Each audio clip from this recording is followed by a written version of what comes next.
Okey, pernah tak kalau kita teruja ataupun pergi kat satu tempat baru, kita akan menggunakan perkataan sakai ataupun jakun. Contohnya macam, aku sakai lah hari ni. Ataupun, jakun lah kau ni. Baru tengok benda macam ni pun dah jakun. Saya faham dan saya sedar benda ni kadang-kadang kita keluarkan bukan dengan berniat jahat. Ataupun bagi kita tidak mendatangkan apa-apa harm kepada orang lain. Tapi bagi kaum-kaum orang asli, kita mempunyai kaum sakai dan juga kaum jakun di Malaysia. So, bila kita menggunakan perkataan tersebut, ia menggambarkan yang kita merendah-rendahkan identiti mereka, sampaikan keterujaan ataupun tu kita menggunakan perkataan jakun dan juga sakai. Yang ini bagi saya adalah tidak sensitif. Cuba bayangkan kalau kita ataupun orang lain selain bangsa Melayu menggambarkan ataupun mengucapkan perkataan malas tu digantikan dengan Melayu. Melayu lah aku hari ni. Melayu sangat rasa. Adakah kita rasa seronok bila orang menggambarkan perkataan malas tu dengan Melayu? Itu yang orang asli ataupun dua suku kaum ni rasa bila kita menggunakan perkataan tersebut. Yang saya rasa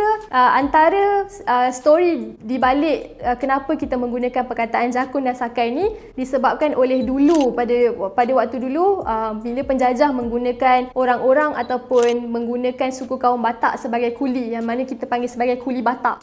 Dan selepas tu kita terbiasa menggunakan Batak dan juga jakun untuk menggambarkan orang yang tidak mempunyai pandangan yang luas ataupun orang yang selekeh ataupun orang yang kita boleh arah-arahkan atau suruh. So bagi saya, bila kita menggunakan perkataan jakun dan sakai, kita masih mempunyai minda feudal ataupun kita masih mempunyai minda penjajah, yang mana dulu penjajah menggunakan orang-orang asli tersebut sebagai kuli ataupun orang yang dieksploitasi untuk menggunakan tenaga mereka. Secara personalnya, bila kami sebagai NGO ataupun orang-orang yang bekerja dengan orang asli secara rapat, bila kami bertemu dengan orang jakun dan sakai, orang jakun dan juga Batak, mereka akan rasa kenapa orang luar menggunakan nama mereka untuk menggambarkan orang yang mundur. So ada juga pengalaman peribadi pernah dengar mereka cakap mereka agak tersinggung dan terasa kenapa orang masih menggunakan perkataan ataupun norma-norma ataupun nama mereka sebagai konotasi yang negatif tersebut. Dan kalau kita lihat sendiri dalam Dewan Bahasa dan Pustaka, sakai dan juga Batak kita boleh lihat sebagai suku kaum orang asli. Dia tak ada maksud lain. So bila kita cakap, kita teruja, cakaplah hari ni aku pergi tempat tu teruja weh. Boleh je. Kenapa kita kena menggunakan aku sakai sebab aku baru first time pergi tempat ni dan sebagainya. So bagi saya, kita kena stop dan mulakan satu benda yang baru, walaupun kita tahu perkataan ni kita gunakan